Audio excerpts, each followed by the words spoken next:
திரு பொன்ராஜ், இந்த சந்திப்பு எடப்பாடி பழனிசாமி அமித்ஷாவுடனான இந்த சந்திப்பு அப்படின்றது எதை நோக்கி இருக்கு? தமிழ்நாட்டில் கூட்டணி கணக்கு முற்றிலுமா மாறி இருக்கா? இவங்க எல்லாருமே ஒன்றா நின்று ஏடிஎம்கே, ஒற்றுமையான ஏடிஎம்கே, ஒன்றா இருந்த ஏடிஎம்கே, அப்புறம் பிஜேபி தலைமையிலான என்டிஏ, இவங்க எல்லாம் சேர்ந்து இருந்து 2021 போட்டு தானே அவங்க 39% வாக்குகளை பெற்றார்கள். அப்பையும் அவங்க ஜெயிக்க முடியல, 2ஆம் இடத்திற்கு வந்தார்கள். இனிமேல் அதுக்கு பிறகு 21லேருந்து 26 வரைக்கும் இன்றைக்கு ஒட்டுமொத்த பிஜேபி தமிழகத்திற்கு எதிரான செயல்களில் ஈடுபட்டு கொண்டிருக்கிறார்கள். மொழி திணிப்பு, இந்தி மொழி திணிப்பாக இருக்கட்டும், மும்மொழி திட்டமாக இருக்கட்டும், அடுத்து நேஷனல் எஜுகேஷன் பாலிசியாக இருக்கட்டும், இல்லை நிதி எஸ்எஸ்ஏ திட்டத்துக்கு நிதி ஒதுக்கீடு செய்வதில் பிஎம்சியில் கையெழுத்து போட்டால் தான் நான் கொடுப்பேன்னு சொல்கிறதா இருக்கட்டும், இப்படி பல்வேறு வகையில் தமிழகத்திற்கு நேஷனல் டிசாஸ்டர் ஃபண்டு, பேரிடர் நிவாரண நிதி வழங்குவதில் இருக்கட்டும், இப்படி மெட்ரோ ரயில் திட்டமாக இருக்கட்டும், இப்படி பல்வேறு நிலைகளில் தமிழகம் புறக்கணிக்கப்பட்டு வருகிறது. இப்போ இந்த நிலையில் பிஜேபியுடன் கூட்டணி வைத்து அதிமுகவை ஒரு மிகா கூட்டணி அமைத்து விட்டது. யாருக்கு சாதகம் யாருக்கு சவால் என்று சொன்னால், சாதகம் பிஜேபிக்கு, சவால் அதிமுகவிற்கு. இதுதான் கணக்கு. நீங்கள் ஒரு அமித்ஷா ஒரு ப்ரொஃபஷனல். அமித்ஷா என்ன பண்ணார், அந்த மீட்டிங் எடப்பாடி அந்த மீட்டிங் முடிஞ்ச உடனே ப்ரொஃபஷனலாக நான் என்ன பேசணுன்றதை வெளியே போட்டு சொல்லிட்டார், ட்விட்டில் போட்டார். அதாவது தேசிய ஜனநாயக கூட்டணியுடைய ஆட்சி அமைய, அப்போ ஊழல் புயலும் மது வெள்ளமும் ஓயும் அப்படின்ற மாதிரி போட்டார். அப்போ என்ன அர்த்தம், அங்கே அதிமுக இங்கே பிரதான கட்சி அல்ல, தேசிய ஜனநாயக கூட்டணி தான் பிரதான கட்சி. அப்போ கூட்டணிக்கு ஆட்சி தான் அமையும் என்று சொன்னதிலிருந்து அவங்க என்ன பேசியிருப்பாங்க என்பதை வெளிப்படையாக ஒத்துக்கொண்டவர் அமித்ஷா அவர்கள். ஆனால் வெளியே வந்த உடனே ஒரு தலைவருக்குரிய ஒரு கிரெடிபிலிட்டி, அதாவது நம்பகத்தன்மை எடப்பாடி கிட்ட இருந்துச்சு அப்படின்னா, இவர் ட்வீட் போட்டாருன்றது கூட நிருபர்கள் சொல்கிறாங்க. அது கூட மறுத்துட்டு நான் தமிழக நலனுக்காக பேசினேன், நான் கூட்டணி பற்றி பேசலை என்ற பொய்யை அவர் சொல்லும் பொழுது, ஒரு தலைவருக்குரிய, ஒரு அண்ணா திராவிட முன்னேற்ற கழகத்தினுடைய தலைவருக்குரிய ஒரு நம்பகத்தன்மையை அவர் இழக்கிறாரோ என்ற கேள்வி இன்னைக்கு எல்லாத்துக்கும் வருது.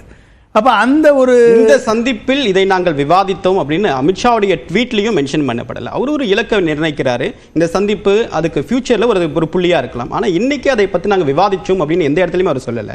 இன்னொரு விஷயம் நீங்கள் குறிப்பிட்டீங்க, இன்னைக்கு தமிழ்நாட்டில் இருக்கக்கூடிய சவால்களுக்கெல்லாம் தீர்வு என்ன அப்படின்றத எடப்பாடி பழனிசாமியுடைய பார்வையில் சொல்லணும் அப்படின்னா, ஆட்சி மாற்றம் தான் இதுக்கு ஒரு தீர்வாக இருக்கும், அதனால அமித்ஷாவை சந்திச்சு அப்படின்றது அவருடைய பார்வையில் சொல்ல முடியாது. என்ன ப்ராப்ளத்துக்கு இவர்கிட்ட சொல்யூஷன் இருக்குது?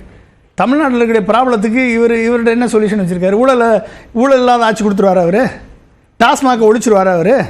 பாஜக அரசோடு இணக்கமாக இருந்தால் அந்த நிதி சிக்கல் வரல. கடந்த காலங்களில் எங்களால் நிதி சிக்கல் வரல, எங்களால் எந்த பிரச்சனையும் தேசிய அளவில் நாங்கள் முரண்பட்டு நிற்கல, சுமூகமாக எல்லா பிரச்சனையும் தீர்த்துக்கிட்டோம். நிதி வந்தால் போதுமா? ஒரு மாநிலத்திற்கு நிதி வந்தால் போதுமா? உங்களுக்குன்னு ஒரு கொள்கை இல்லையா? திராவிட சித்தாந்தம் இல்லையா? மாநில சுயாட்சி இல்லையா? உங்களுக்கு நிதி கிடைச்சா போதுமா? அப்போ கான்ட்ராக்டுக்கு வந்தால் போதுமா?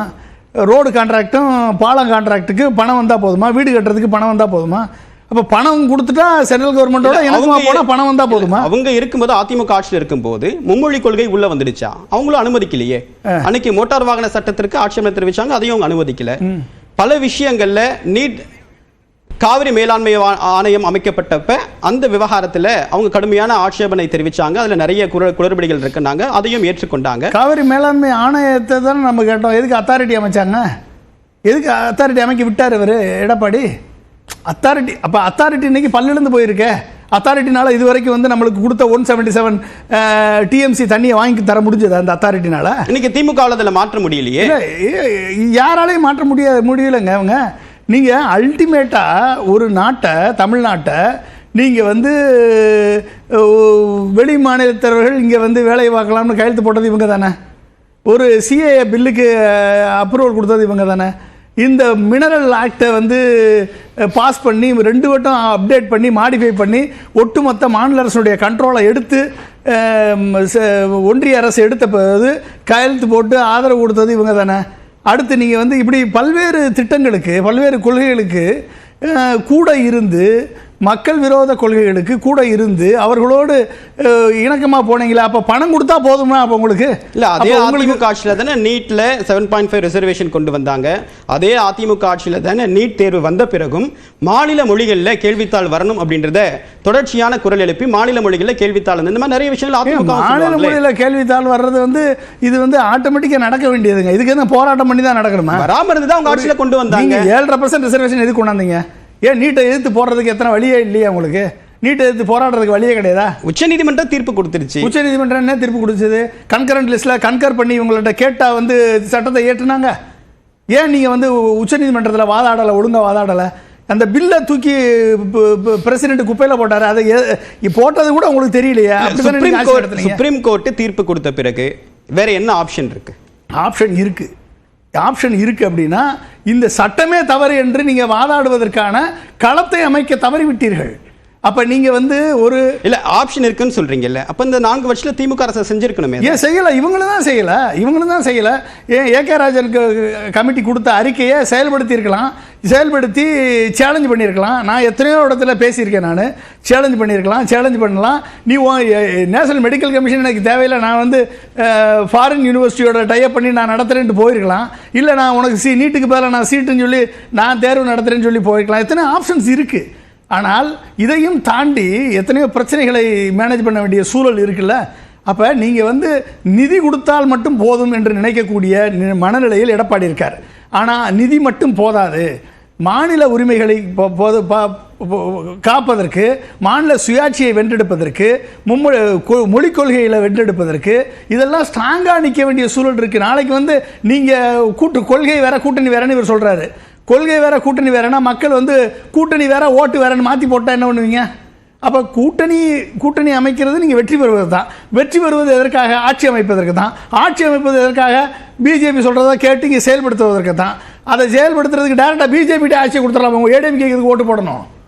நீ ஏடிஎம்கே எந்த லெவலில் நீங்கள் பிஜேபி என்னுடைய இந்துத்துவ கொள்கைகளுக்கு விரோதமாக நீ நிற்பீங்க? எப்படி திராவிட சித்தாந்தத்தை எப்படி முன்னெடுத்து போவீங்க? தமிழகத்தினுடைய நலன்களுக்கு நீங்கள் எப்படி வாதாடுவீங்க? கூட்டணி வேற கொள்கை வேறன்னு சொன்னீங்கன்னா அப்போ அந்த கேள்வி மக்கள் மனதில் இடக்கூடிய இந்த கேள்விக்கு உங்கள்கிட்ட என்ன பதில் இருக்கு? சரி, முக்கியமான கேள்வி எழுப்பியிருக்கீங்க. திரு பொங்கலூர் மணிகண்டன், எடப்பாடி பழனிசாமியுடைய பயணத்திற்கு பிறகு 24 மணி நேர இடைவெளியில் அண்ணாமலையும் டெல்லிக்கு பயணம் மேற்கொள்கிறார். இந்த பயணம் தற்செயலானதா அல்லது திட்டமிடப்பட்டதா? அது எனக்கு எப்படி சார் தெரியும்? அவர் தான் கேட்கணும். நீங்க அண்ணாமலை கேட்டா அவருக்கு தெரியும், எனக்கு தெரியாதுங்களா?